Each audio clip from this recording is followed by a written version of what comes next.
What is going on, everybody? It's been a minute, hasn't it? Welcome to the Cinefanatics. My name is Chris Adams, and I'm joined for the Bad Batch breakdown, reaction, all that with the one and only fan favorite, Adam Witt. Well, hello, Chris, and how are you?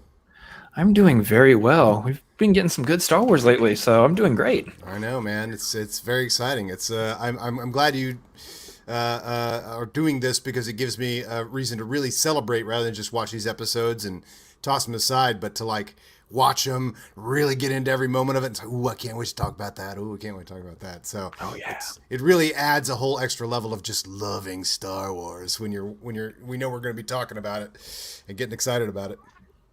And we got some good stuff too, because we got 3 episodes that we have to cover here because we've been off for a little bit. We've taken a little bit of a breather, a little bit of a break, but we're nearing the end of the first season here, and that's Yeah. the thing to talk about. There, first season, we've officially gotten word that we are getting a second season of the Bad Batch. All right. I take that for granted sometimes with streaming, but then I hear shows that I just would assume continue that get canceled. And I'm like, oh, they can cancel streaming shows? I guess they can. So, Yep. yeah, that is good news.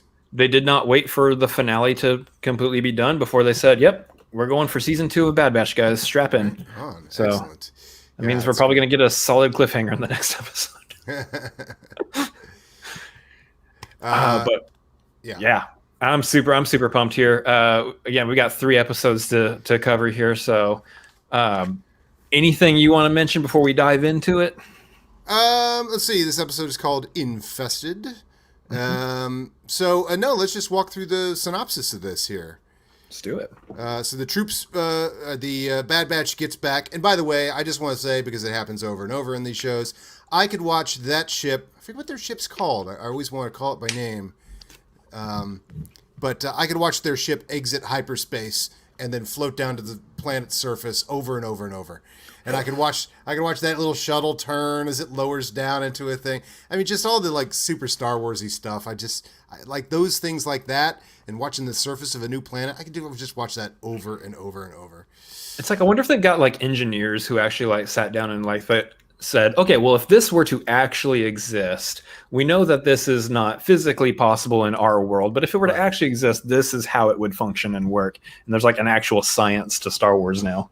Yeah, I mean, it gives, they've got all the gravity and gravitas that they give the landing of these things. But it's just, it's part and parcel with Star Wars that the way they land is pop culture. Like, there's a pop culture reference comes at you, like an M60 in these shows. Like, just the exiting hyperspace, the headed to a planet. You're like, it feels just like when I watched episode 4 or episode 5, to watch that happen.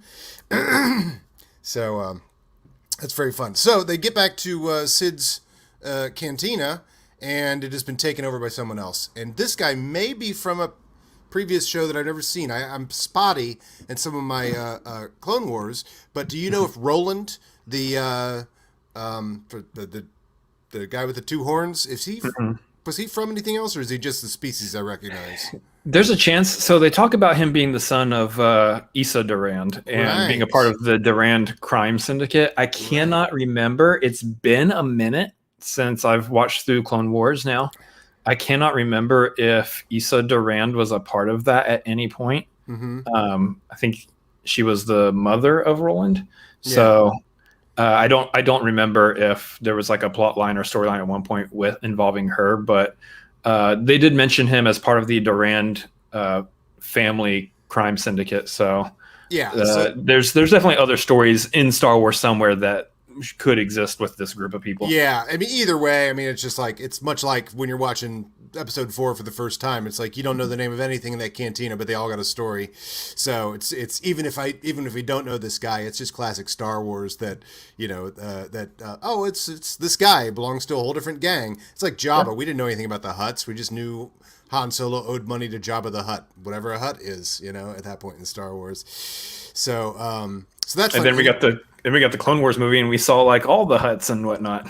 Right. Of course, there's more of them, and of course, it's a whole family. And then in Solo, they mentioned there's 5 gangs. There's Crimson Dawn, the Hutts, the Pikes, Pikes. who Roland is working with here. And I love seeing the Pikes show up again. I know they showed up in the Clone Wars, and I just love them from Solo. And so I just love seeing, and the sound of the way the Pikes speak and stuff. It's, I love anything dripping with villainy. And Roland also drips with villainy. Everything is said like this, which is also why I love Crosshair so much, Yeah. But the Pikes have that sort of thing, but with some sort of, their electronic flanging because they can't breathe the atmosphere of almost anything. So then what's exciting is they go underground. They run into Sid. Of course, Omega's like, no, aren't we going to help Sid? Because she's the heart of everything they do. Yeah. Everything they do is like, well, let's work on our own interest. And she's like, aren't we going to help whoever? And so that's just what she's constantly doing for the team, providing them heart, That's what I love about her character. That's why it's not like going into this, obviously, like I think most people will want to be like, oh, let's see the badass action of the Bad Batch and kind of hang out with them, and that's going to be so cool. And then they were introduced to a kid. I know a lot of people out there are kind of like, oh, I kind of okay without the little kid aspect, but right. I like it because, and I think we've definitely mentioned it before. We had to have through how many episodes we've done now. I love that she is a nice contrast to them, characterization wise, that she comes in, she has that childlike mentality. She has the innocence and what have you. And she has that heart. She is the one that's guiding them and leading them back to the straight path here. Right. I love it. So then she comes up with a plan that's like much like the plot of Casino Royale. Steal the money from Lashif, and then the people he's playing with money of other gangs. So if they win the money from Lashif at the Casino Royale, then they'll come kill Lashif, and that's what they're saying here. The Pikes Roland has a shipment of spice. Crack, I guess, is what they call it, spice. It's not cooking spice, guys. It's not for cooking. It's not paprika. No, different kind of spice. The kind that gangs tend to enjoy administering to their noses, maybe, or however many nostrils they have. I don't know what spice goes up, but it's used in a multitude of ways, I'm sure. Yeah. So then we got a heist. I mean, now it's like Ocean's 11, the heist here. It's just really that they're hitting all the marks for me. I think that's a lot of fun. And so in order to sneak in, they have to sneak past a bunch of Earlings, which is a whole cave full of creatures. And be very, very quiet, as Garth says here, when they're sneaking past all these creatures. Yeah. Right. So they have to sneak through Monsterville, and then and of course it's filled with cobwebs and stuff. A good haunted house atmosphere. They're really good at building the tension in these episodes too. Because you're right, we want to see them get to some bang bang fun. Yeah. But it's like the whole time, and it's going to happen again. No, it happens twice in this because they have the tunnel cars too, like in Temple of Doom. So they have some fun things that are like really go along with the Lucasfilm ideas as well. That there's the mining car, there's a cobwebs, because Temple of Doom, they called that the haunted house movie of the Indiana Jones movies. But the whole time they're like doing these mining cars. They can't turn on the engines. They have to keep it quiet.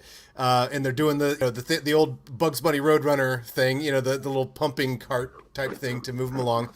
But you just know the whole way, you're like, it's all the suspense all the way in. And you're like, they're going to get in a chase on these carts on the way out. They're going to be wrecking these things left and right. It's going to become a high-speed chase. And then they're going to wake up every one of these creatures, which, of course, is what happens. Absolutely.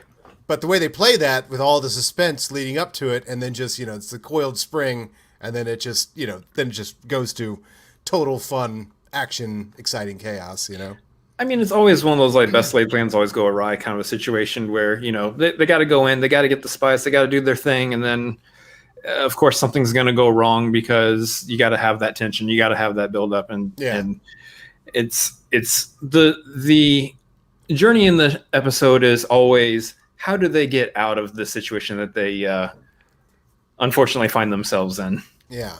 And that's what we love about the Bad Batch is like they're always seems like they've got the most impossible odds, and you just get excited for them to become behind the most impossible odds because you're like, how are they going to get out of this? And they always find a way out, which is it's always so exciting. You know, I love seeing the odds get stacked up against them because they're like, all right, here's what we're going to do, you know? For sure. And what I want to touch on a little bit of this episode. What I really like here is again, one, the Pikes being involved because, you know, I find myself more invested and more intrigued in these underground factions, these different pieces of Star Wars that aren't the Jedi, they aren't the big war, they aren't this. What is the underground? What is the surface level like warring gangsters and all of that? Like that's just a very unique aspect to Star Wars I really like. Plus, the other side is Roland and his species. I believe it's the Deveronians. Oh yeah, he's a Deveronian. Which, you know, our first glimpse of that species was back in the Mos Eisley Cantina. It was just right. He's that guy. Yeah, that guy. Yeah. And, you know, now we have a whole species that's spawned off of just that one crazy looking, hey, let's just put horns and make him look like a devil kind of alien. I love it. Yeah, I love seeing all these guys. And the two guys finally got their names down. Bolo and Ketch, who work for Sid, which is the Walrus Man or the... Oh, okay. What are Walrus Man's called? Hammerhead guy? Yeah, Hammerhead. And the Weequay guy. Yeah. I think he's a Weequay. Mm-hmm. So and that was a little fun thing too because Roland has this pet, which I guess they got in a previous episode. Or I can't remember, but I think so. Or it belonged to Sid. Yeah, they got it for Sid, and then Sid sold it to him or something like that. He explains it real quick. But that they have this little plan. They're dropping the little popcorn treat or whatever that was called, you know, and lead the thing away, steal his pet to cause a distraction because they're going to need to surface they're going to need a distraction to get him away from the office to get the spice, you know. Yeah. But that was fun to see those guys, you know, and that when Sid has to go underground in her own cantina, her own planet, because it's been taken over, that it's like, oh, those two guys are still her, you know, her little henchmen that can help her out. And they even hide on a ship, too. And I'm like, oh, this is a great crew for a ship. You got a Walrus Man, a Weequay, and Sid, you know, on a ship. They could take off and go on all kinds of adventures, although they win back their...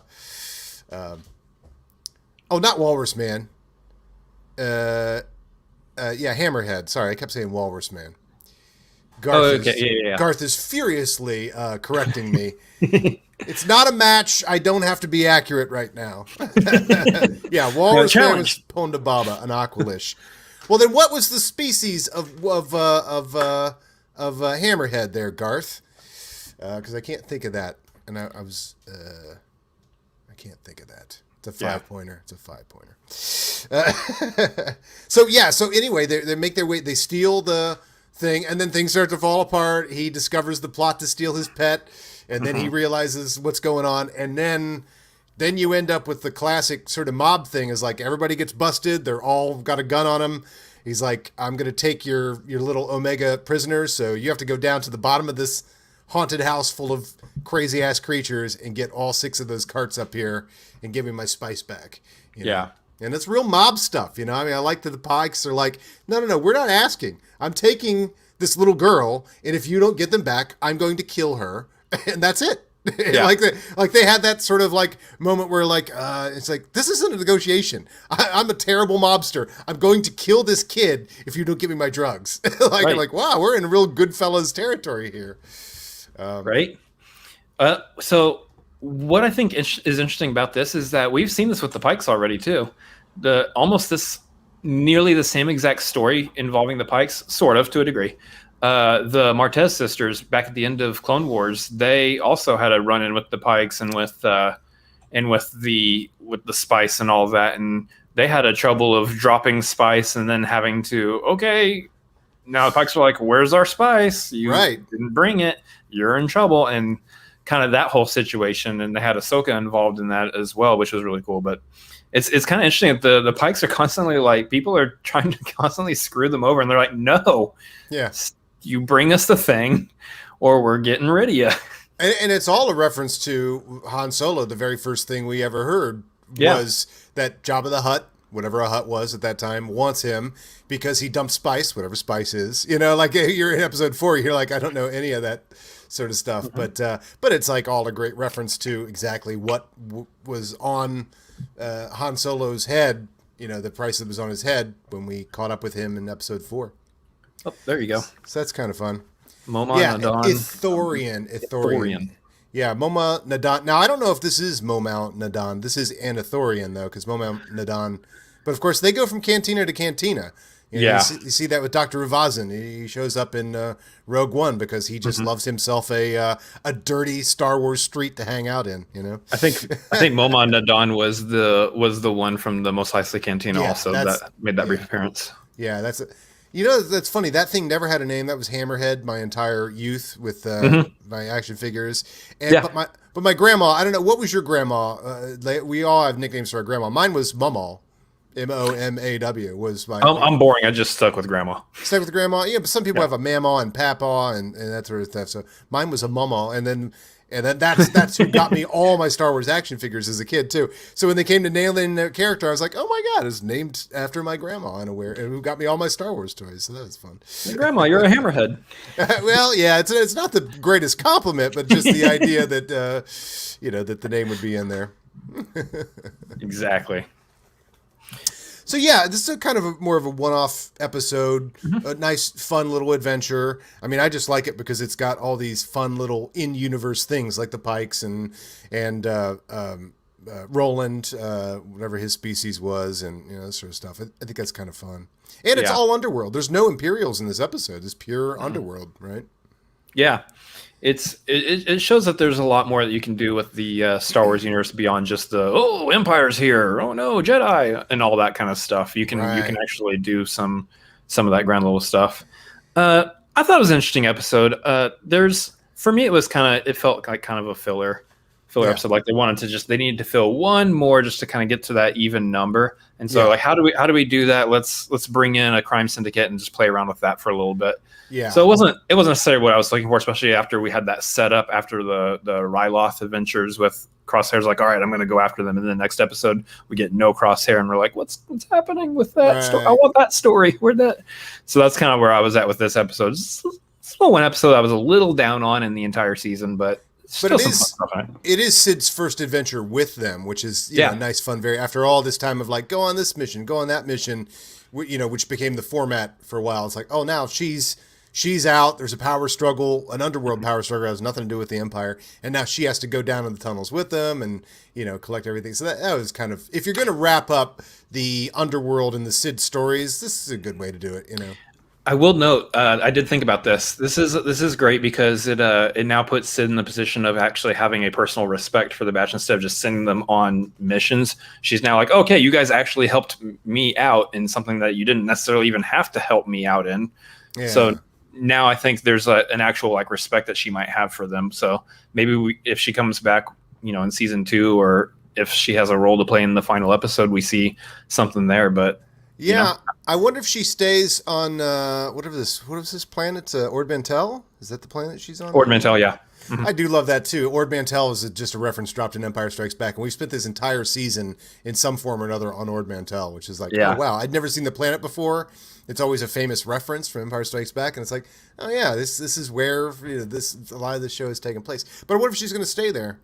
Because I mean, you know, the place got taken over from her. She settled her score, and you know, now she's just and now she's just got a bunch of dead bodies in her cantina, and nobody wants to come there. So I don't know. Does she stay, or does she do a Maz Kanata and she finds a castle and, you know, and has a whole other thing there? You know, she's kind of a Maz Kanata type, you know, crossroads to the universe, you know. Yeah. Well, season 2 will let us know, maybe. I know. Maybe. This is pretty exciting because there's a lot of threads to pick up in season 2. Mm-hmm. But let's move on to episode 14 because now we're back in the Empire. There you go. Right. She calls it Cheers. Sometimes you want to go where people have multiple heads and noses. Hammerheads and Weakways hang out. Hammerheads and Weakways and Deveronians, Aqualishes, all sorts. The little bat things, Snaggletooths. I don't know what they call Snaggletooths, but those. Cheers is full of scum and villainy, it seems. Yes, this was filmed in front of a live studio audience. All right, Warmantle. That's the next one. Warmantle. Do you know what that's a reference to? Oh, hey, put me on the spot. Let's see. No.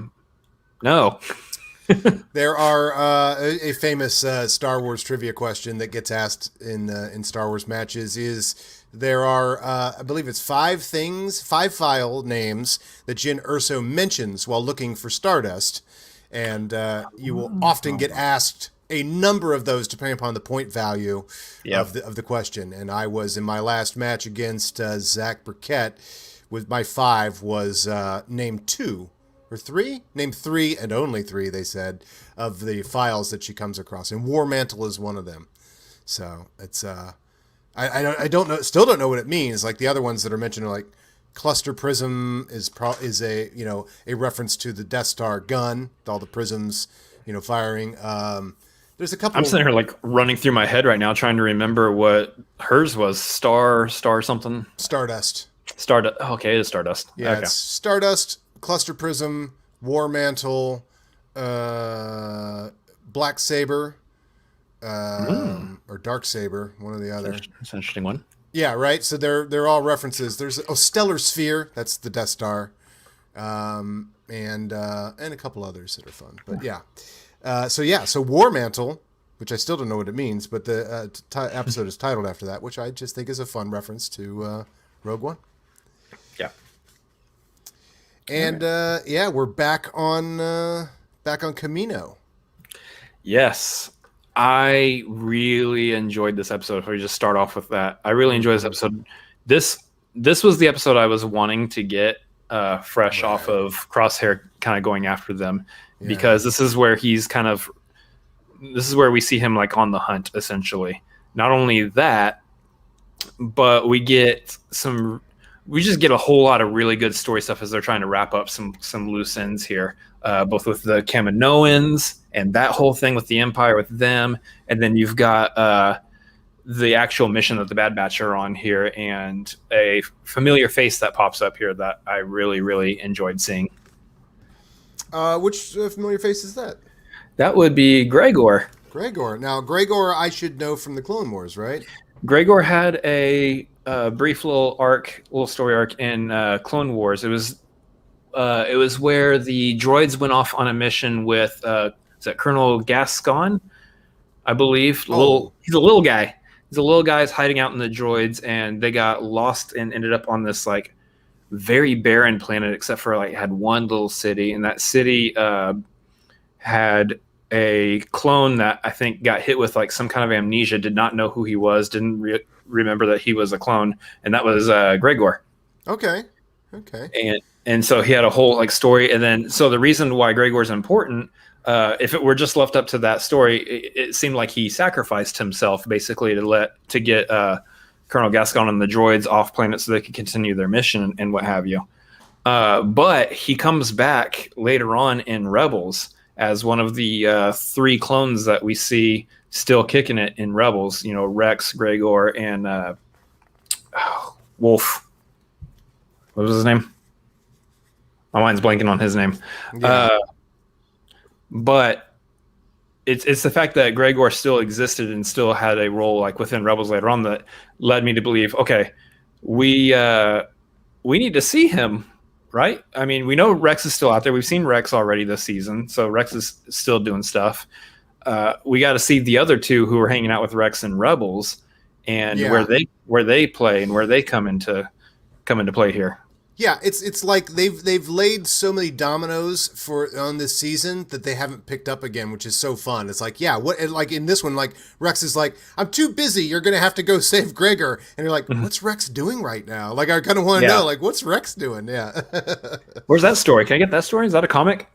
Yeah. Boy, I need to catch up on these comics. I realize there's Star Wars comics that come out every week, and I'm not reading them So much. And I also like feel weird when I haven't read a comic in like a year, because I used to read comics constantly. And so I'm like, but sometimes it's hard to get back into the, some of the series and stuff like that. But I'm like, Star Wars, I could pick up Poe Dameron 24 right now and get way into that, Yeah. So. Okay, yeah, so I was right. It was Wolf. Yeah, so Wolf, Gregor, and Rex. Yep. Okay, and that's who we've seen this season, right? Because Wolf was the one from 6 episodes back or whatever that they. I don't think so. I don't think we've seen Wolf. I don't think we've seen Wolf at all so yet. There's even some other clone that we saw this season that they saved him, and that was it. That was he was in Clone Wars. That was Cutter. Was that his name? Yeah, I think you're right. That sounds right. Something like that. So that's fun that they get to come back next season too, because the plot, of course, this episode is something we had somewhat predicted or tried to predict what would happen on Camino. But first of all, can I just say, because I just can't get enough of ships coming out of hyperspace that head towards the planet. One other thing I can never get enough of is the exterior of Camino when you first descend on any of these platforms and stuff, because it never occurred to me in Attack of the Clones, but it does in this, because this TV show plays haunted house way better than the prequel trilogy, but that it's always thundering and lightning on Camino, and that never occurred to me that is also what the outside of a castle, that is the same weather pattern you would find outside of Frankenstein Castle every time. So this time, because this is a real grim episode, that when they came in this time, I was like, wow, it feels more haunted house than it ever has before, like the thunder and lightning, It's one thing to rain all the time. It's another to thunder and lightning all the time, Like it's an ocean planet, but it's also a haunted ocean planet, because the weather pattern that fills the oceans with water is same as in a horror movie, Yeah, I liked your connection there, because we're talking about I would connect it to Frankenstein's castle. Dr. Frankenstein's creating his monster and whatnot in there. Oh, and of course, so they're all Frankensteins. Yeah. Yeah. Oh, you kind of have that situation with the clones. Yeah, that's true. Gosh, I mean, and I feel like that's how Dave Filoni gets Lucas on a deeper level than any of us could hope to.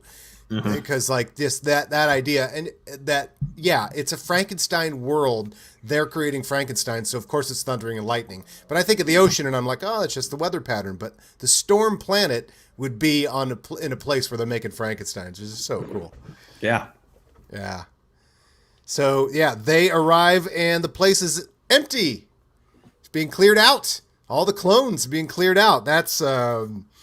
That's great. And so all the clones have been mobilized, and being taken off planet. They're being sent away, but they were being sent away. I don't know. I know that I think the Empire was sending most of the clones away, taking them away to do something else. But I know that Nala Se, as we see both her and Lama Su come into play here, Nala Se was sending a lot of the medical staff and professionals and scientists and whatnot off-world as well. She was trying to secure them away somewhere protected from the Empire. But okay, so I didn't catch whether those two had kind of had their own plan that they'd been putting into to hide and save people, or did most of the clones just get picked up by the Empire? Is there an underground rebellion that Nala Se may have prepared, for a later date? Maybe. Yeah. Maybe that might be something like we were talking about and we predicted, and we were thinking that'd be really cool to see happen, like a clone uprising against the stormtroopers. Now, ultimately, they're going to lose because we know what happens in Star Wars. But to see that still happen would be really cool, and maybe that might still be something that they save for season 2. Yeah, because even though we see what the world becomes in episode 4, and we see them slowly, this is a slow crossfade to that world, it could easily be in the middle of episode 4 that there are pockets of clones and other, the same way that there are Kaminoans out there in that movie that we're not paying any attention to, or other things that, there could easily be lots and lots of clones out there still probably ready to join the rebellion, And we know that by the end of this episode, the Empire has said that they have use for a scientist still. They still have use for Nala Se, and so she's still around. She's still going to be kicking it for a little bit. But they did not have use for a politician. No, they did not. Boy, he says that so well too. Rampart, Admiral Rampart. He says it so well. We have use for a everything dripping with villainy. He says we have use for a doctor, but not a politician. Boy, that comes straight from the heart of George Lucas's Star Wars as well. Of like, the politicians are the ones that caused all this, and we have no use for that. Interesting. And to remember that Lama Su is the prime minister. He is a politician. He represents the Kaminoans. So I forget that. He's not just like an asshole right here. He's not just CEO of a clone of the whole cloning thing. He's a dang political face representative. Yeah, I forget that because I'm just like, oh, they're all the scientists and stuff. It's like, no, he's the guy that meets the generals and meets Sifo-Dyas and makes all the plans and stuff, and the rest of them do all the work, Not anymore. Not anymore. Okay, spoiler alert. It's implied. They don't show his death, but it's very much implied that he was executed right there. Right. Actually, yeah. I mean, that's pretty amazing. He says, we have no use of a politician. He walks out, and two troopers lower their guns on Lama Su, and then the doors... Oh man, it's so dark and foreboding. I mean, it's so dark. Like we were freaking out that they killed Lama Su, or I mean, who's the other one? This was Lama Su, right? Lama Su, Nala Se, and Ton Wee. Yeah, they killed Ton Wee in the previous, and we're like, that is major. Like that is a major character from the prequels, and that's like that. Just this show's taking no prisoners. It's pretty cool. I just love also that we got all this time of all the clones. I never thought about their home world and how little we see it. I mean, classic Star Wars, you get 10 minutes of Camino and then we're off to another planet, but that this show can really bathe in it and get into the politics and the problems again at this key turning point after Order 66 that we just never thought what happens to all these places after Order 66.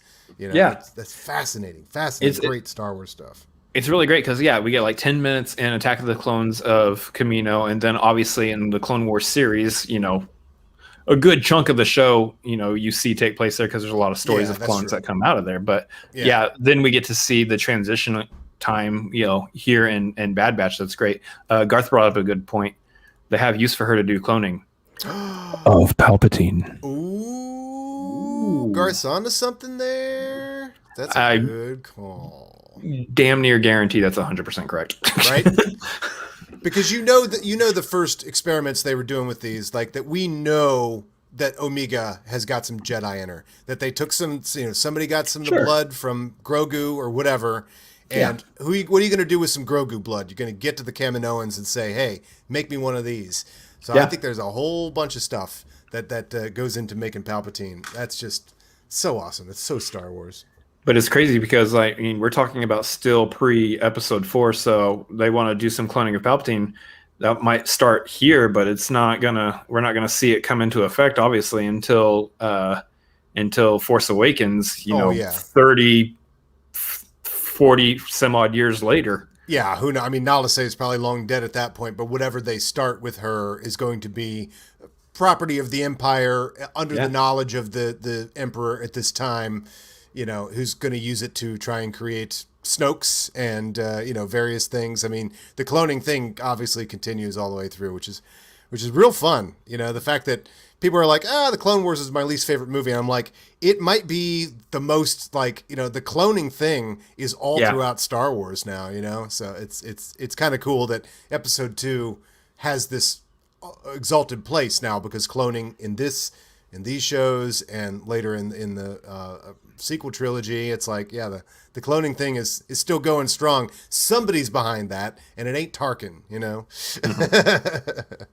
Yeah, for sure. But I do like that they also invented a new Kaminoan, Nala Se, for this one, and introduced her as the caretaker of Omega to get you on their side. And we never thought that we should dislike the Kaminoans, that they're monsters. I didn't really until this show. Mm-hmm. And so then they're like, oh, here's Nala Se. It's a good one. And the others suck. And you're like, oh, they do suck. I forgot. And then, kind of deserve to die. So I mean, Nala Se, I believe, was in the Clone Wars show. Oh, really? Oh, okay. Yeah. I thought she was invented for this. I must never have seen her, one of those episodes with her in it. the episodes, if you remember the episodes where they were actually like diving into the was I think Fives found out that there was the inhibitor chip in everyone's heads. Yeah, is she in those episodes? Okay.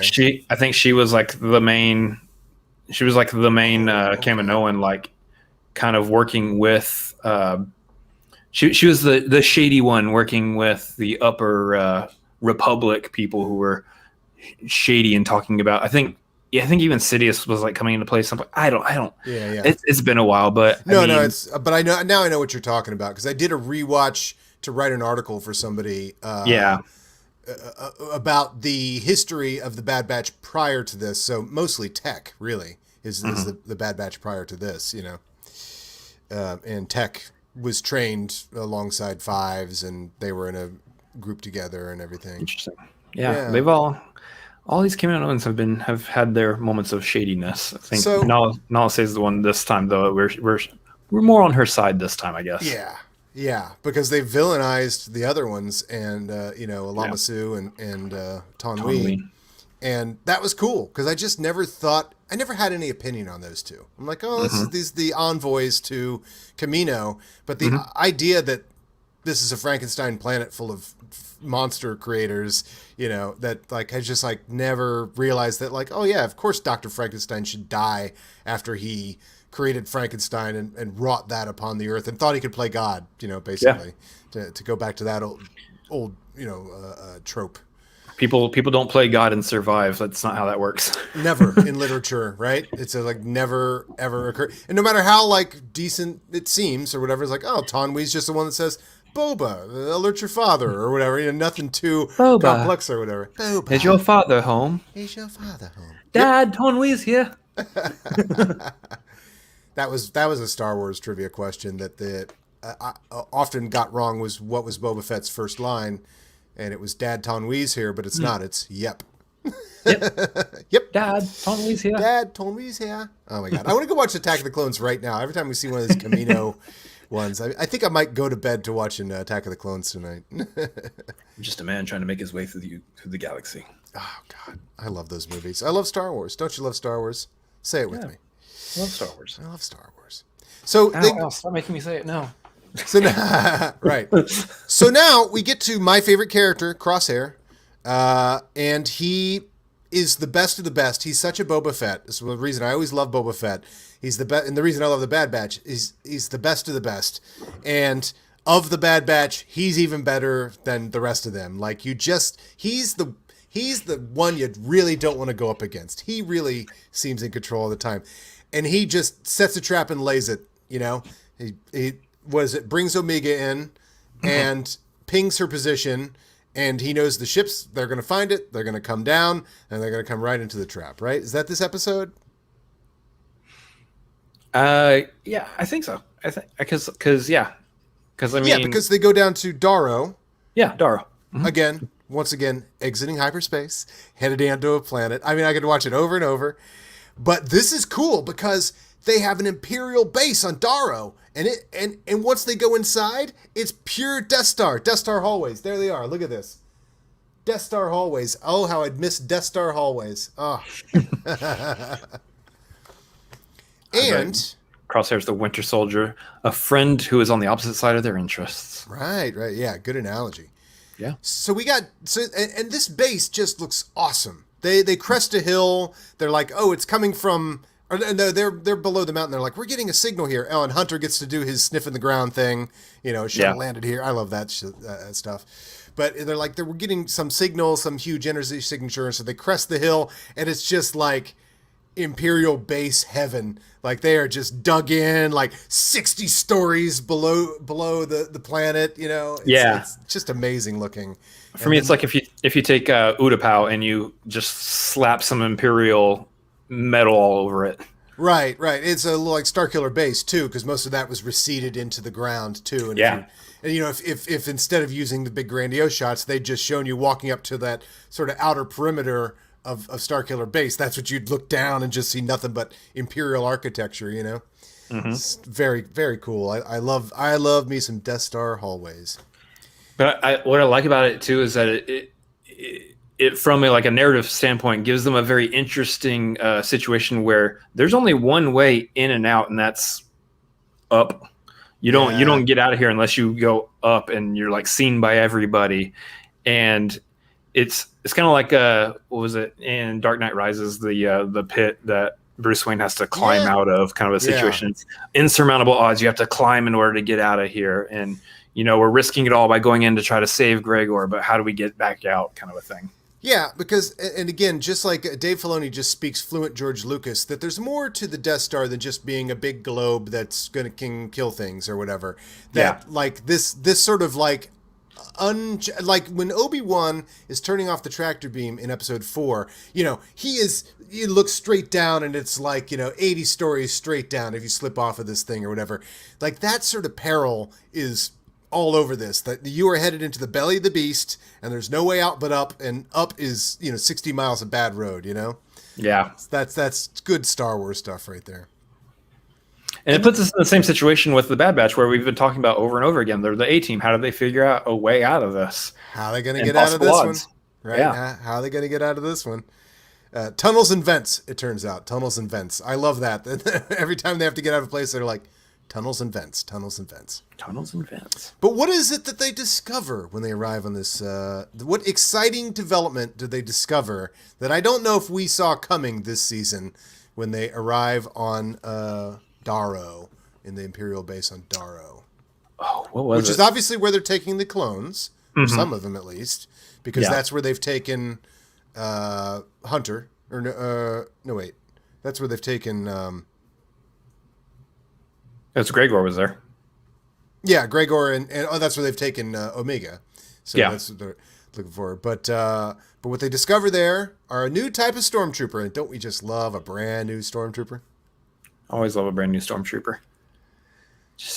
And what are these troopers called? Was it the TKs? TK troopers, yes. TK troopers, yeah. TK41, why aren't you at your post? You're quizzing me over the episode that I saw last week. Oh, okay. No, I knew the answer. I just was very excited about the answer. So I was hoping we could finish each other's sentence there, because TK421, why aren't you at your post, is a legendary line from Star Wars. And yet, this entire time when we look at Stormtrooper names, they're CT or CC. Yeah. And so you're like, oh, I wonder when they get to TK421, because we know there's troopers called TK421 and all the TKs. Oh. Uh-oh. I was trying to address my camera, which will not stop shifting, and the manual just takes the whole thing out. So anyway, I'll have to keep shifting my focus here. Yeah. Focus. Yeah. So the TKs, these are, I believe these like the classic Stormtrooper look. This is what we're talking about, right? Well, they're not to the classic Stormtrooper look yet. I mean, we obviously have a few iterations left, but we make one more advancement that they are starting to look more like the classic Stormtroopers. They've still got a lot of clone look, to their uniform, and it's going to be a couple years before they get to the classic look as well. I'm sure this series and the way they plan these things out is that we will get the last season of the Bad Batch. We will get the final Stormtrooper, the classic Stormtrooper look. Mm-hmm. But the fact that we're like, well, at some point they're going to switch over to recruited Stormtroopers, and they do it right here. These are TK troopers. Here we are. Yep. So I just found that fascinating. Didn't see that coming. I thought that was going to be a longer thing. And the fact that they took all the clones and they put them into one place or several places, which again, you want your World War II vibes. They're basically being put in concentration camps. Yeah. And now they all these classic clone troopers are now being put into concentration camps by the Empire. One of those not often stated Nazi analogies. They do call them stormtroopers, which is a Nazi analogy. But but the fact that where did all these clone troopers go? I have a feeling they are in camps and they are going to have to be rescued by Schindler's Bad Batch. So, yeah, it's going to be interesting going forward because I don't know if we're going to see where they all went by the end of this show. And I have a feeling it's going to be a big cliffhanger that the Bad Batch is going to get their new marching orders, which is we now have to save all of our brothers. I mean, imagine having 5,000 brothers. You know, I mean, yeah. You have one brother, and I'm sure that's enough for you. But right. But if he was in trouble, Sometimes. you'd have to get him out of jail. You'd have to help him bury a body, whatever. He's your brother. Yep. But to have, 5 or 6 or 10,000 of your brothers out there in camps held by, that just creates a whole new go get the Empire. It's not for the rebellion's cause. It's for a personal cause. So that's going to be interesting.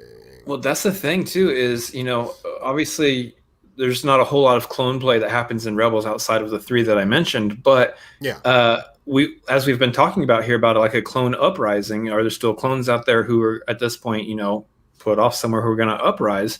We had that line from Rex in this episode where, he's sending, 99 out to go get Gregor, and they're like, you want us to go get one of the regs? Aren't they all kind of against us now, kind of a situation? And it's like, no, this one's special. Mm-hmm. Well, I think this is setting up or alluding to the idea that there's going to be more reg rescues here in the future, in which I think you're right. I think we are going to have to bust into a camp somewhere where all the regs are being held, and we're going to have to bust them out, and there's going to be an uprising. The rebellion's going to need an army. Do they start with remaining clone troopers, kind of thing? Right. I think what we're going to find out is that many of those troops that we see in Return of the Jedi in the woods are, that's good. That the rebellion is going to start becoming a factor in this.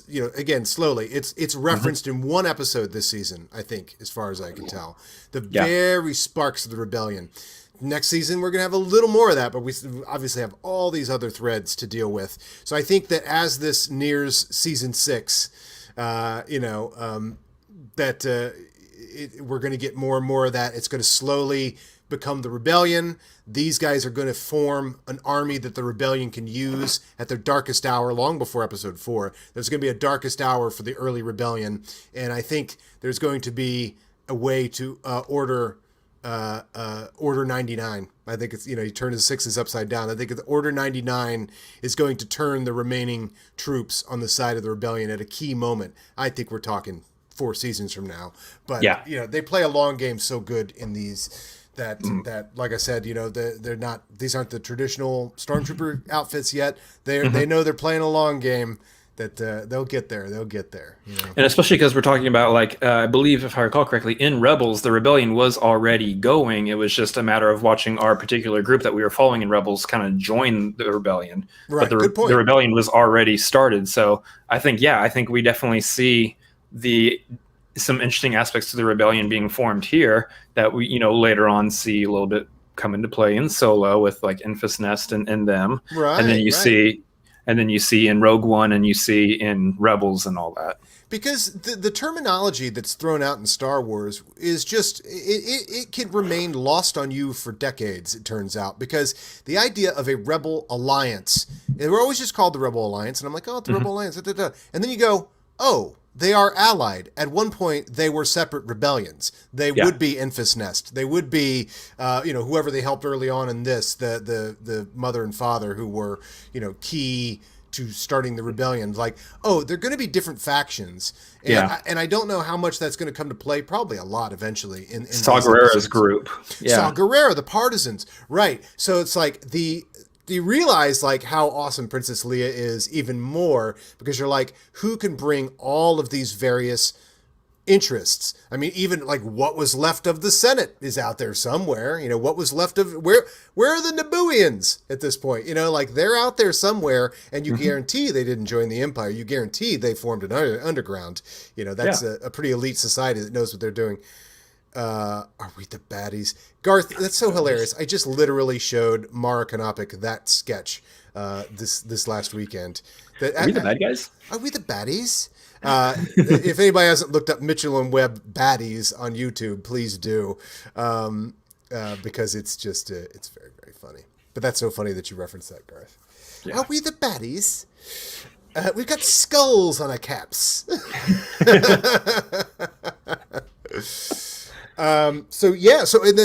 Prison Break. I mean, you talk about all your favorite A-team tropes here. They're into the belly of the beast and they're breaking him out. But of course, Crosshair is one step ahead, right? Yep.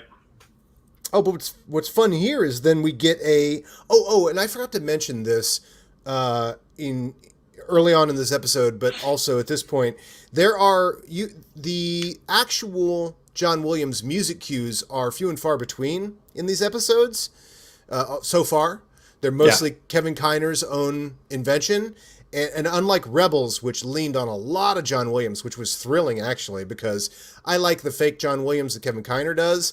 But when I started watching Rebels, I was like, oh, my God, that's a real John Williams cue. Like, oh, that's a real John Williams cue.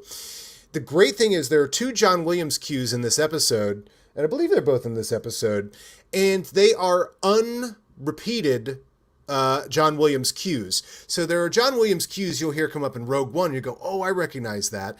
One of the genius things, if you look up on YouTube also, there was somebody picked apart the score to Rogue One, Michael Giacchino's Rogue One, and why it feels so Star Wars. And that the theme of that one, like, here's how fertile John Williams is. When Help Me Obi-Wan Kenobi, You're My Only Hope comes out in R2-D2, there is a little piece of music that is never repeated. It's not a theme, but it goes. It's da da da da da da da, and it goes right there. And they build the whole score of Rogue One off of that because it's all about getting that message, getting that piece of information that Princess Leia is going to take to Luke.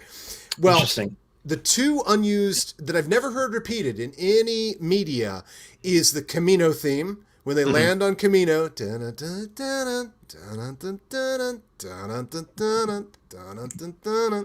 hear that a few times in Attack of the Clones. And then when they get to the Death Star hallways, you hear that which you only hear in Episode 4. It's never repeated in any other movie, but until they had an Imperial March, this served as a heavy Imperial theme in Episode 4, which is that that you'll hear, or some variation on that in Episode 4, and they bring that up, and that's the only two John Williams cues in this entire episode. But interesting. They're two cues that have never been repeated in Rogue One or any other, or even Rebels or anything like that. So I thought that was pretty cool because, I mean, John Williams created like 25 individual themes for Star Wars. It's crazy. Deep music lore stuff right there. Yeah. And so to actually hear John Williams cues, but like two that I've never heard readapted into another form, I'm like, oh yeah, that was the Death Star theme before we got the Imperial March, was that all that Death Star music that happens in the hallways and when they're running from the stormtroopers and stuff. Oh, speaking of that, sorry, I'm dominating this conversation, but I get excited about Death Star hallways. The Death Star hallways, there is a great shot in Episode 4 when Han Solo and Chewbacca chase the stormtroopers only to find themselves at a dead-end hallway and have to turn back around. As there's a great shot of Han Solo and Chewbacca running with the camera tracking with them. And this is how in the DNA this is for Dave Filoni. That shot of people running and talking at the same time or like looking behind them and stuff is in this episode in a nice way. And they actually have a whole conversation with that tracking down the hallway shot that you see in Episode 4. And it's clearly a reference because every Star Wars is pop culture gold, and it makes a reference a second that you can repeat later on. Interesting. Yeah. It's some awesome like little Easter eggs, both music, both like visually, like all sorts of stuff that they've really been like doing really well in this show. Yeah. But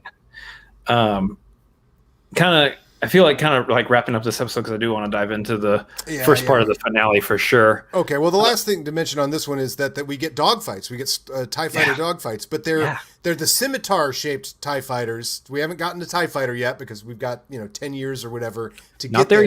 Not there yet. And it's not,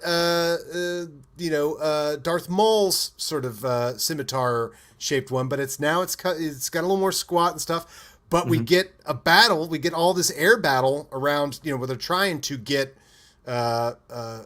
Omega and Wolf off of the planet. and they're pinned down in a hallway, just like in the cell block in episode 4. And the ship, tries to get a couple people on, and then here come the fake TIE fighters, which sure have a cool name. But then we get some actual, like TIE fighter fighting and stuff. And I believe there's a little music cue in there too that's a reference also. So that was fun. But then the whole thing ends with, pinned down by Crosshair, and Hunter gets left behind. Oh, that's right. Hunter gets left behind. Right. Yeah. And so it's Hunter and Crosshair, and who's going to be imprisoned on Darrow. And Crosshair says, I was hoping for the whole gang, but you'll do. But you'll do. You'll do. He's the best. I love this because it takes away our leader. Our leader has been taken from the Bad Batch, so now we have just Rekka, Tick, and Rekka, Echo as the only 3 to try to figure out how to get back to Hunter. How do we manage to figure this out on our own? And that's where we're going to end up going into the first part of the finale. But I really do like the dynamic of just kind of, we got to leave Hunter behind, and you'll find out what happens next week. Right, cliffhanger.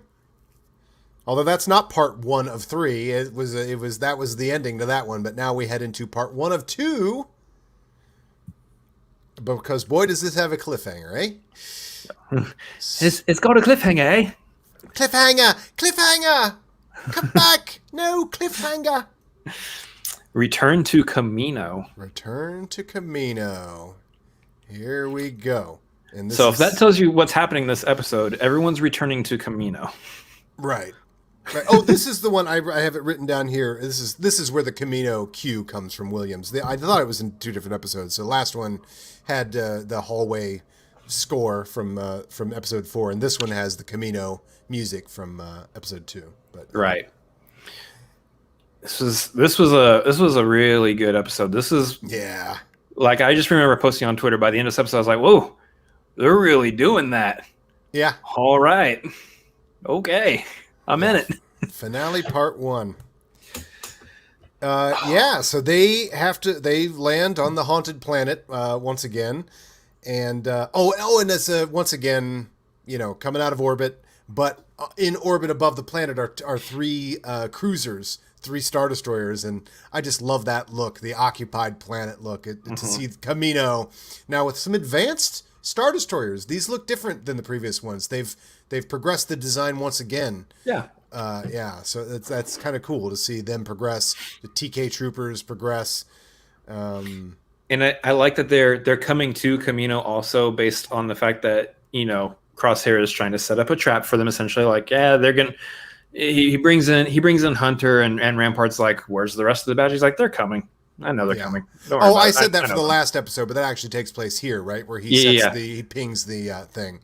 Yeah, these might as well be this might as well be a 3-part arc. Actually, it should. Yeah, they really do run together, these 2 so far. But I love that because it's like, oh, they're gonna come, and it's like, of course they are. They're not gonna leave Hunter behind. And there's so many great lines. Oh, I know we can touch on it as we go through, but there's so many great lines that Crosshair has in this episode. Crosshair so much. He's so much great stuff. Yeah. And the fact that he knows them, like, he's just such a master tactician. It's one of the reasons we want him back with the Bad Batch, because each impossible mission becomes more, gives you more ammo by having Crosshair in there, but because he's just such a good master tactician, and he's like, I press this one button, don't worry, they're all coming, and we'll get them there. And it's like, wow, okay, yeah, he really has got their number. Very cool. But then we realize that Omega, of course, is home, and this is where she grew up, so she knows all kinds of secrets. So she does a whole secret entrance, which was really cool, and it goes to not Tonwee's, but Lama Sue's office, I guess. Or is it Tonwee's office? It's Nalase. Nalase's private lab. Yeah.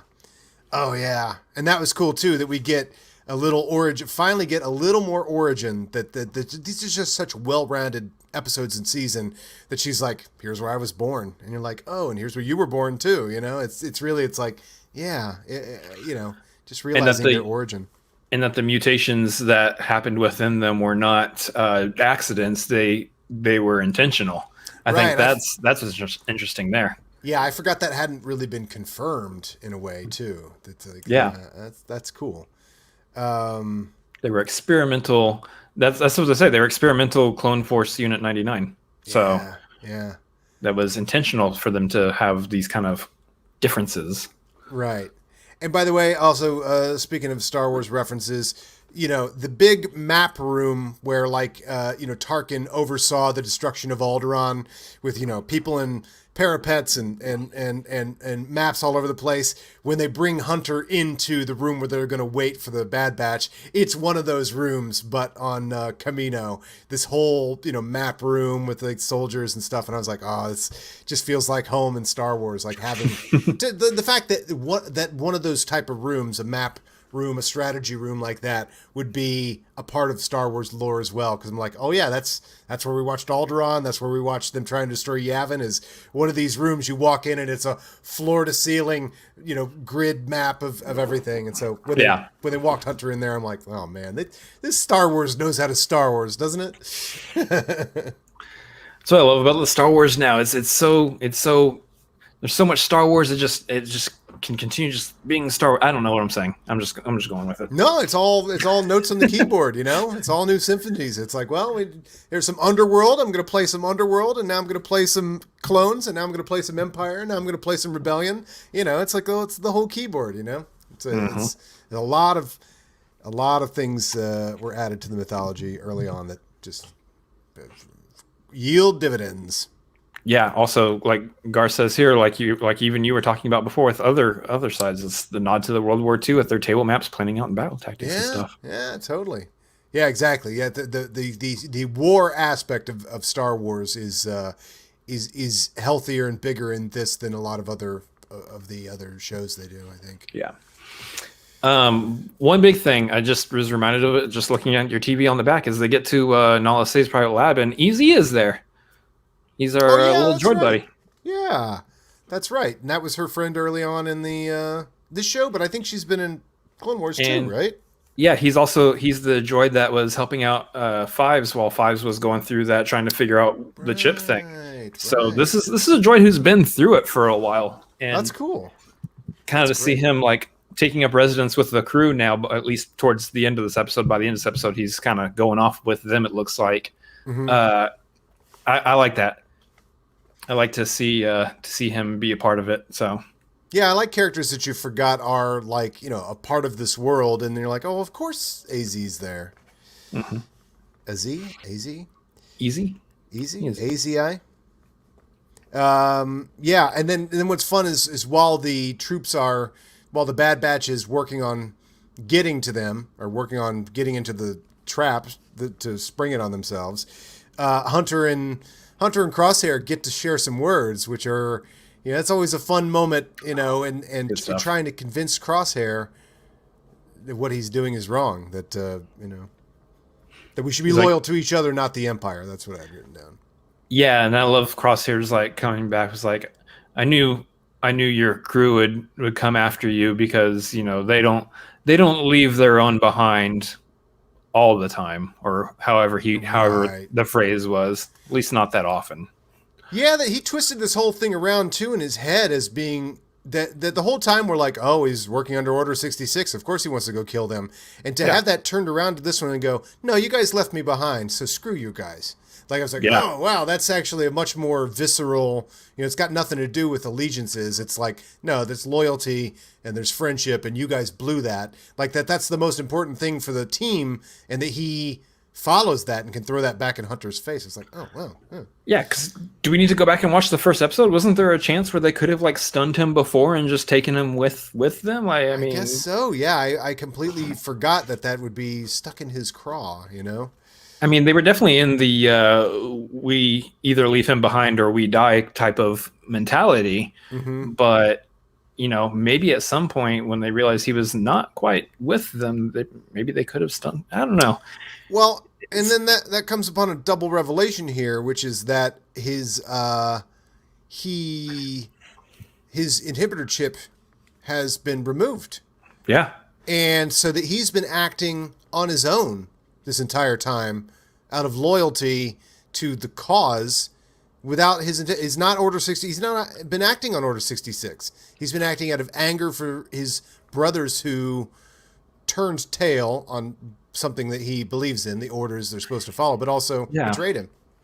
They didn't go into it, obviously. I hope they dive into it in either the next episode in the finale or in season 2 of exactly when his chip was removed. Because when Order 66 was executed, he did the same thing we've heard, other soldiers do, other clone troopers do, which is good soldier follows orders. Mm-hmm. He said the same exact phrase. So at that point, we have to assume that his chip was active and activating when Order 66 was issued. So at what point did it get removed, and did he start acting of his own volition? But he also seems to indicate here that that's a belief system, that good soldiers do follow orders, and that that's not the chip that tells him that, but that he believes that you guys were supposed to stay and fight with these guys, and you didn't, and that's so that therefore you were my enemy, I guess. So it sounds like we have someone who's going to need a little brain cleansing a little bit in order to wash his brain of all the brainwashing he's already had. Yeah, but it also removes the idea of like, all we have to do is delete the chip, and then he's back on our side. And it's like, no, he's a more complex personality than that. He's a Boba Fett. Not that easy. Yeah. He's like, no, you guys screwed up, and I actually take that personally. And so now you've got one of your own that feels betrayed by you. That's a much more complex thing to take the easy way out. We'll just get rid of the inhibitor chip, and then boom, he's back to being our friends. It's like, no, it's not. And that's left as a nice revelation. Is like, nope, I don't have an inhibitor chip. So the person you're talking to right now is not brainwashed. You left me behind, and you're not following orders, and therefore you're a bad soldier. That's like, wow. It's like there's a whole belief system behind Crosshair now. He's suddenly not a zombie. He's like, no, This is what I believe. Screw you guys. So that's, exactly. This is who I am, is what he says. Side note. This is not a 5-pointer, Garth. This is a 25.5 pointer. Look up, if you want to have fun, Garth, look up Pow's full name in Rogue One as well. That's a fun one. Some people have tried to memorize the entire thing as a flex, but that's the weird things we do in the Star Wars division. So then AZ fights along with them, and then we get the big moment. At the end of this one, we get one of my favorite lines: "You may fire when ready." Mm-hmm. classic Tarkin line. Yeah, and what I love here, I want to touch on this real quick, the little character stuff also, because we're talking about Crosshair, who is now acting of his own volition. He is now, he's not chipped. He is in here, and he's saying like, "This is what I believe. This is who I am." Yeah. And obviously Hunter's like, the Empire is not good. This is not good. We don't want to follow the Empire. The Empire is doing some bad things. They are the true enemy here, not us. Mm-hmm. And Hunter's like, no, I'm loyal to the Empire. I'm a good soldier. I'm going to be loyal to them.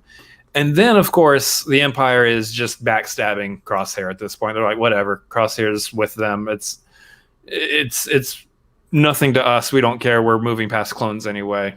Let's just destroy them. Let's just get rid of them. And so you have a situation that we're going to see in the next episode and in season 2, where Crosshair is going to have to deal with the fact that it was the Bad Batch. The Bad Batch didn't leave him behind per se. I mean, they kind of did, but they didn't full on leave him behind. It's the Empire that is turning its back on him. And now how does a good soldier follow orders when the commanders who are issuing the orders are leaving me to die, essentially? Yeah. That's going to be an interesting dynamic for Crosshair to deal with. Right. Yeah. So he has all this loyalty to people that are leaving him behind now as well, because they just don't care. I really love, as an aspect of the Empire, and it's been used this entire season, is just that as soon as they're done with you, as soon as they don't need you, that's it. The same thing with the Kaminoans. Yeah, crumple them up, throw them away. And man, that is some really Empire stuff. If you don't know the Empire that well, if you don't speak fluent George Lucas the way Dave Filoni does, you mistakenly think it's just big things orbiting planets that fire on other planets. You know, I mean, you could, and we've seen this in bad sequels. I don't think any of the Star Wars sequels are bad, but like other movies that try and continue a tradition of a movie that kind of forget what the other movies were about, and and it's all these little details. It's the Empire needing you until they don't, and then you are screwed. You're done. Like they're just so relentless. And you want to take that back even further, the Empire being birthed off of Palpatine's mentality, which is that of the Sith, which there's no loyalty in Sith. You have the master and the apprentice, but you know, as we've seen with like Palpatine and Plagueis, as we've seen with Vader and Palpatine, you know, once one rises to enough power, you know, I mean, we've even seen the story with Palpatine and Darth Maul and Palpatine and Dooku, you know, throughout the Clone Wars and the prequel movies and everything. You know, once someone is risen to enough power, or if it's an apprentice, maybe they overthrow or they get rid of the master, or the master decides that my apprentice is becoming too powerful, so we're just gonna cut him off and take on a new apprentice for whatever purposes I need. That's kind of the rule of two thing, right? Is like, you know, if you got more than one, it's just going to be, if you got more than two, it's just going to be chaos. You're going to, because we're that evil and that craven, and we're just going to, you know. But it's all that, you know, you're going to only stick around until you're no longer needed, and we're going to throw you away. Like that's how Palpatine has been with his apprentices this whole time. True. And how we see that in the Empire, and you know, their use of Crosshair here. He's no longer needed. He's getting thrown away. Right. So now he's got a lot of thinking to do. And they stun him at the end. They pull him on the ship. Mm-hmm. So they've got him back now, which is cool.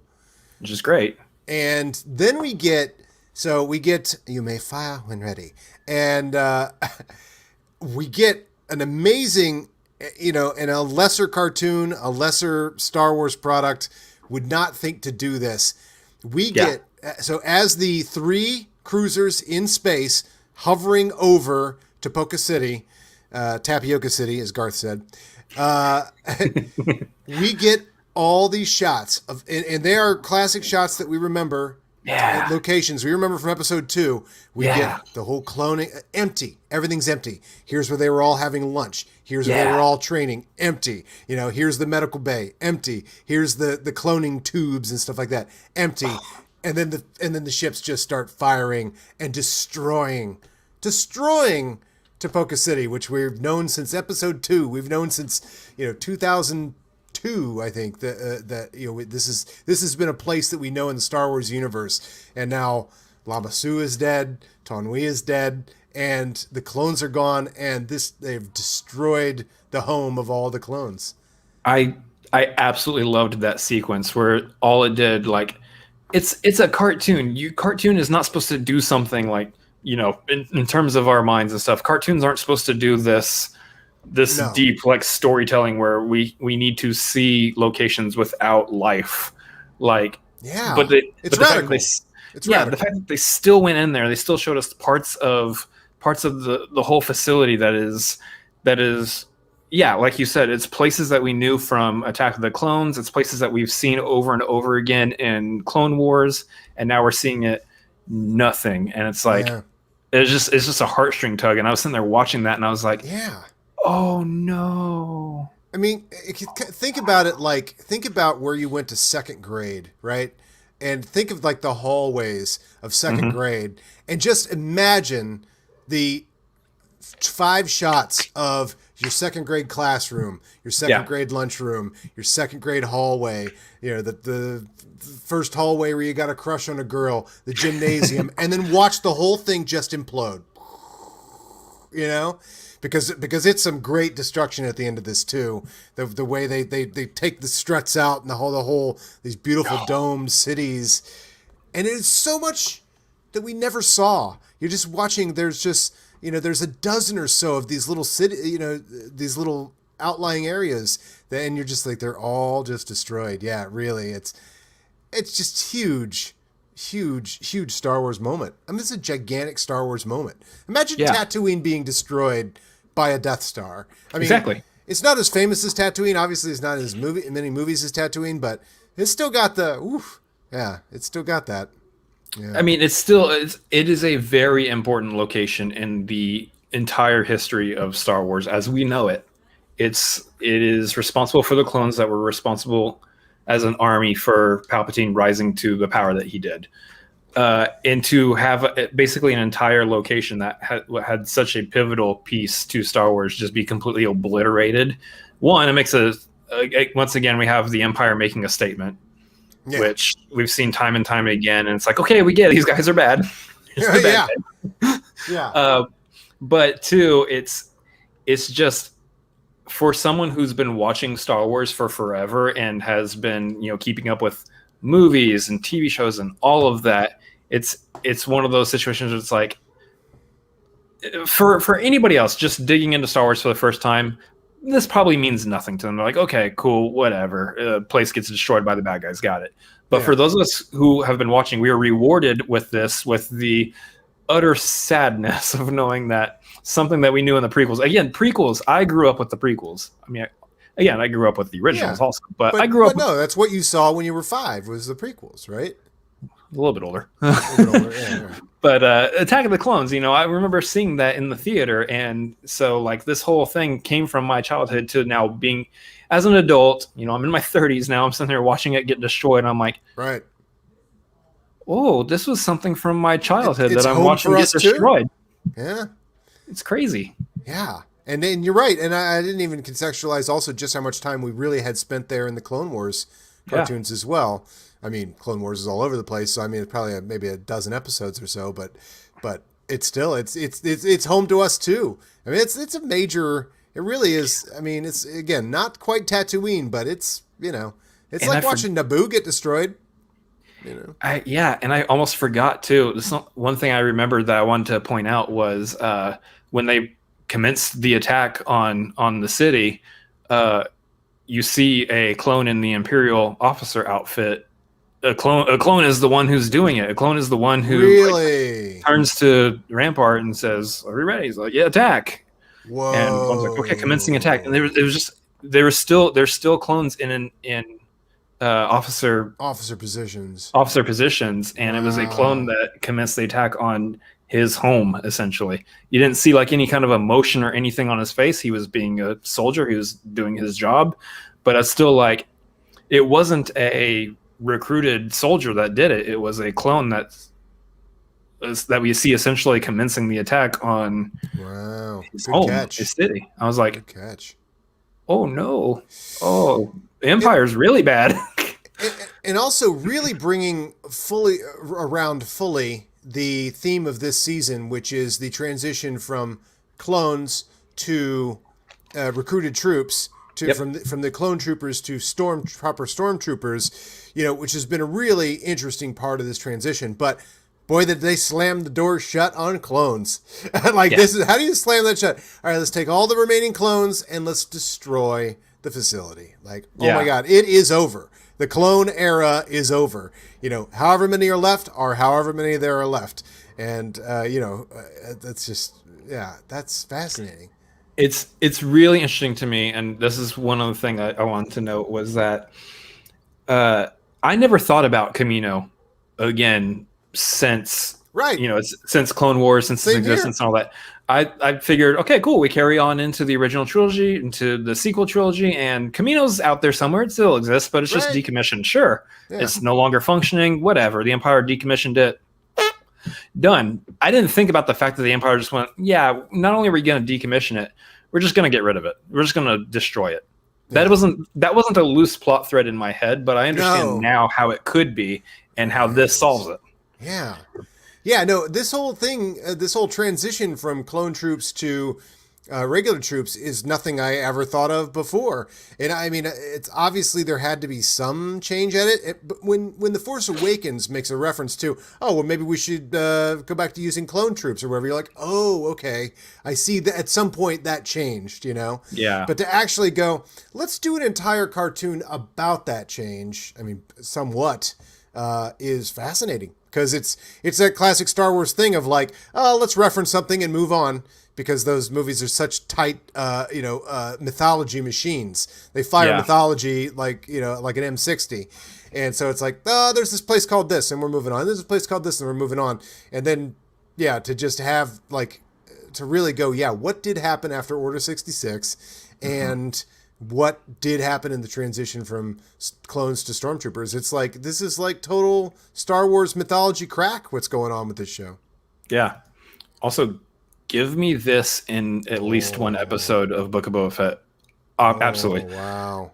Because the city is still, it's going to be a complete destroyed wreck, and it's probably going to stay that way. And over the years, maybe something grows on it or something. I don't know. You're still going to see the wreck of the city since the Empire destroyed it long ago. Yeah. Is Boba Fett aware that the Empire destroyed Kamino? He's had no reason to try to go home since he left. Yeah. Is he aware of it? Do we get a story where he, in the Book of Boba Fett flies home? I guess Book of Boba Fett is still supposed to take place before the original. After the original trilogy. Mandalorian is post Return of the Jedi, so it still takes place before the sequel trilogy, I guess. Mm-hmm. So maybe Kamino would have been destroyed 15 years ago at that point, right? And, it would have been destroyed quite a while back. Something like that, yeah. This is quite a bit before Return of the Jedi.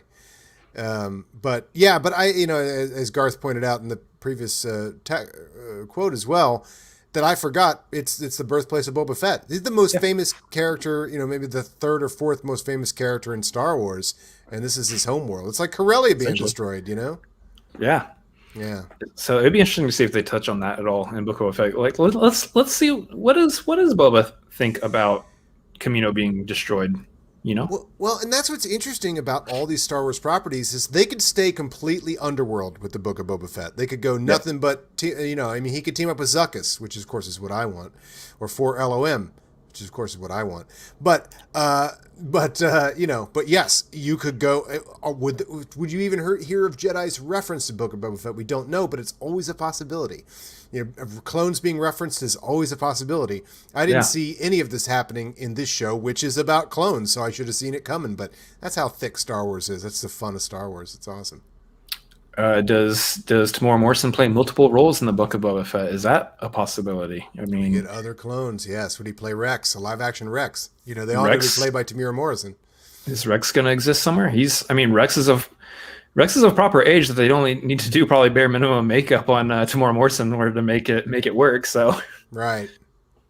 Or does Book of Boba Fett completely forget the clone stuff and just go pure underworld? I mean, that seems to be more logical, but you can't count any bit of mythology out in any of these shows. Anything can come up, Especially because, again, Dave Filoni is still kind of pulling the strings on pretty much all Star Wars TV. So, and he gets it. He gets it. This is what I love about Dave Filoni being over Star Wars TV is that he's essentially the Kevin Feige for the Star Wars television, for sure. Yeah. Obviously, like his boss, Kathleen Kennedy, she's overseeing all of it, and she has a hand in all of it. And my gosh, I'm glad that there's multiple levels and multiple people who have hands over everything, because we're getting some great stuff now. But having worked with a Kevin Feige figure and knowing how to not impede the whims of people like that Dave Filoni is in that position as well. Like for the movies and stuff, I don't know if you ever see directed by Dave Filoni for one of the movies. I mean, you probably will actually, but they know to run all the ideas by Kevin Feige. They know to run all the ideas by Dave Filoni. So yeah. And he's got a direct line to George Lucas. A lot of this are George Lucas's thoughts. This guy's a real George Lucas whisperer. So he's with a retired George Lucas. This is as close as we get. Yeah, I think. Yeah, Dave Filoni's secure with Star Wars for the rest of his life, pretty much. He's good. He's good. But yeah, so much coming from like this episode that we might get to see play and that's the thing to keep in mind too, is that we do have other Star Wars TV shows coming down the line, animated, live action. So anything and everything that we're seeing before our eyes right now could be a plot line that exists in a future Star Wars show that's coming down the pipe. So I'm excited to see if any of this kind of plays in with that Book of Boba Fett. But I think more so, I'm excited to see what happens in the next episode. Right? That's a great thing. I mean, boy, if this was the cliffhanger for the season, I could see it. But live Please. action Omega. Please. Mm-hmm. Oh man, adult Omega. Like, by the time of episode 4, like, how old's Omega going to be at that point? Especially with accelerated growth. She's probably going to be like Luke Skywalker's age, Tamora Morrison in a wig. All right. Well, I think we covered it all.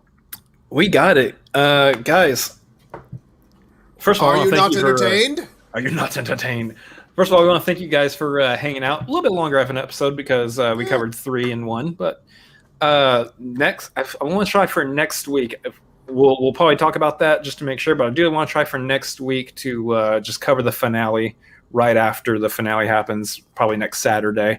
Again, stay tuned to social media. We'll make sure that's clear for you guys before next Saturday. But I'm excited. I'm excited for this finale. I'm excited to talk about it because I'm sure there's going to be a lot of great stuff to talk about in this last episode.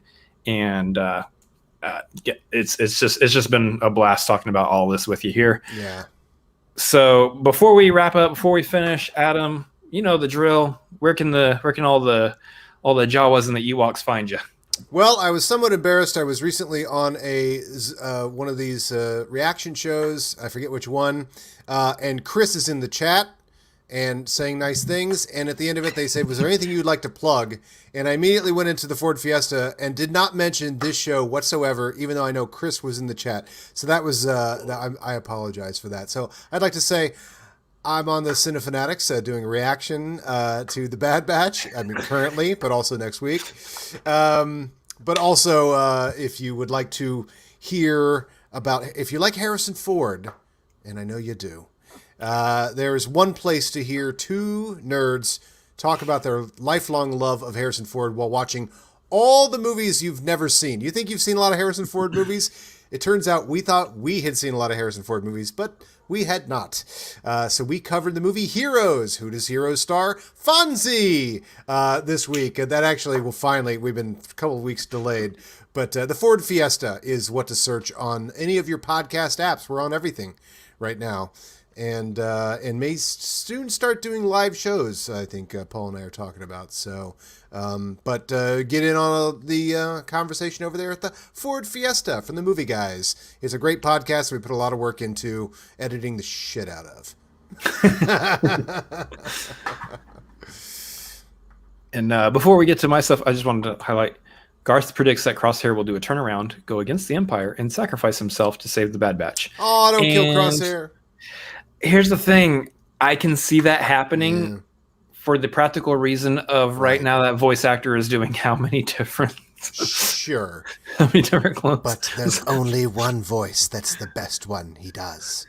It's going to get rid of one of them so we don't have to have that many voices on his... Hey, just hire me. I can do Crosshair. If it's too much work and you got to kill Crosshair, I can do Crosshair. You left me behind. Yeah. Me behind. This is who I am. Guys, you are watching the Cinefanatics channel. We have been on a little bit of a hiatus, just kind of getting that mental break. Got to get that mental break in there every now and then. We are gonna be back, though. I mean, we're obviously back doing this show, but we are back doing the tagline. That is our flagship show on this channel. We talk about the movie news, talk about all sorts of movie-related stuff. That's what the whole channel is. We talk about movies. That's why it's called Cinefanatics. Go figure. But we're back. We're on a new day and a new time with the tagline. We are, instead of going to be on Tuesdays, we're now going to be on Wednesdays at 6 Pacific. See if I can remember right. 6 Pacific and 9 Eastern. That's how time zones work. That's how time zones work. The sad thing is that we operate in Central Time, and I never mention Central because most of the people who watch are either in one time zone or the other. So I'm always like, it's 8 o'clock our time is when the show... Nobody thinks about Central. They're always thinking about Pacific and Eastern. So it is 6 Pacific and 9 Eastern on Wednesdays. That's when the tagline is going to be. And we've got a lot of things to talk about coming up this Wednesday because we have been gone for about 3 weeks now. So a lot of stuff has gone down and happened since then. You got some Snake Eyes to talk about? Snake Eye? You I got don't know if some Suicide Squad to talk about? my brother will definitely talk about Suicide Squad. I haven't partaken in that movie. He has though, so he's gonna have some things to say about that. I'm sure. I've got something to say about Green Knight. That's a crazy movie. Ooh, I can't wait to Um, see this. Oh, I'm so behind on movies. Once again, I can say I'm behind on movies that are in theaters. yeah, there's movies in theaters again. They caught up to us. Yeah. Uh, I don't know how but they there's found us, but they found us. they found us. There's a lot of stuff coming down on this channel, guys. Best place to catch everything that's going on, though, is patreon.com/cinefanatics. We're going to be doing all sorts of stuff over there. Watch-alongs, trivia nights. You know, me and my brother are part of the First Class League of the Movie Trivia Schmodown. So we're doing movie trivia study nights that you can jump in and be a part of and help us win some matches. And all sorts of other stuff. You know, like I said, watch-alongs, all kinds of crazy stuff happen over on the Patreon. Definitely want to be a part of that. But for the most part, follow us on social media, Cinefanatic, at Cinefanatics MLP, Twitter, Instagram. Me, I'm at Chris Adams MLP, Twitter, Instagram. That's where you're going to find out all the stuff, all the new shows, anything that we're doing, and where to jump in and be a part of it all. So, trying to get good at plugs and just try to roll through and do as much in as little time as possible. I could get better at that too. At the movie guys, I didn't suggest, but But anyway, you'll find the movie guys out there. Guys, social media is a thing. It is. It's a thing, and sometimes Thanks. I forget.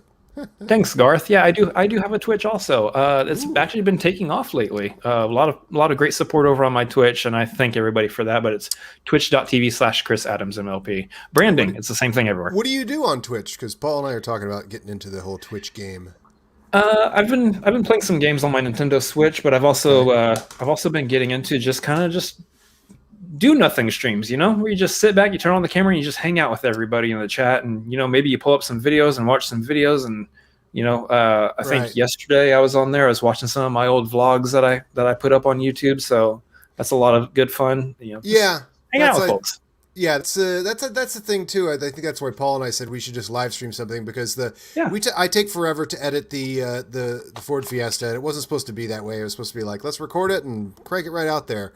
So we're just like, but we realized there's about a half hour to 45 minutes before and after those tapings that we just shoot the shit, talk about a movie we saw and stuff, and we're like, I think we just need to start turning this into a show as well, because we're doing it anyway. I have all the recordings of our sessions for the Ford Fiesta.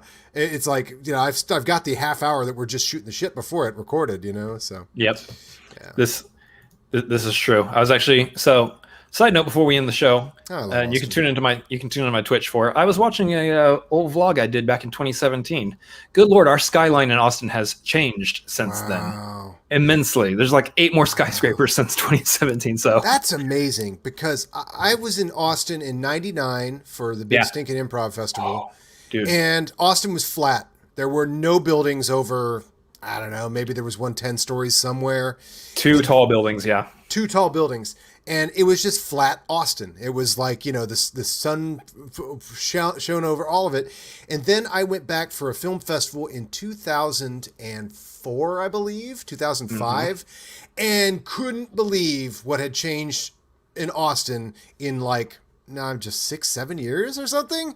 I can't imagine what Austin looks like now. That point, by 2004, there was another 3 skyscrapers that had gone up, if not, a little bit more with condo buildings and stuff. By now, there's a Google building. There's 8 huge condo buildings. There's 2 of our tallest skyscrapers in Austin. Never predicted that for Austin. Yeah. Oh my gosh, it is. The skyline is just blown up over even the last 5 years, to be honest. So it's been crazy. I don't know if you have the Criterion edition of Slacker. But there are 4 or 5 commentaries on it. Richard Linklater. Yeah, and boy, some of the commentaries, because it's so many people, the crew and everything, all get a commentary. And them talking about Austin before I ever saw Austin, I felt like when I was listening to that commentary was in 2007, 2008. And the Austin they were talking about was before I was there in '99 for the Improv Festival. They're talking, 1989 Austin. And I just, looking at the progress from '99 to 2004, my 2 times of being there, I was like, I cannot imagine 1989 or '88 Austin, City's blown up, man. City's blown up. Yeah. But still a good place, right? Still a great place. Yeah, but I like it. Anyways, guys, that's your Bad Batch breakdown and your Austin Skyline breakdown. And your all Austin wrapped Skyline up into one video. Yeah, we thank you guys for being here. Remember to subscribe to the channel, like the video, all that kind of stuff. If you're watching us on replay, leave a comment. Tell us your favorite parts of these last few episodes and what you're looking forward to in the next episode in the second season. And we can dive into that. And maybe if there's some interesting comments, we can touch on those next episode. But either way, we thank you for being here. Thank you for hanging out with us and checking this out. And we'll catch you next time. You're like a may the force be with you type thing, or I bid you a fondue. Fondue.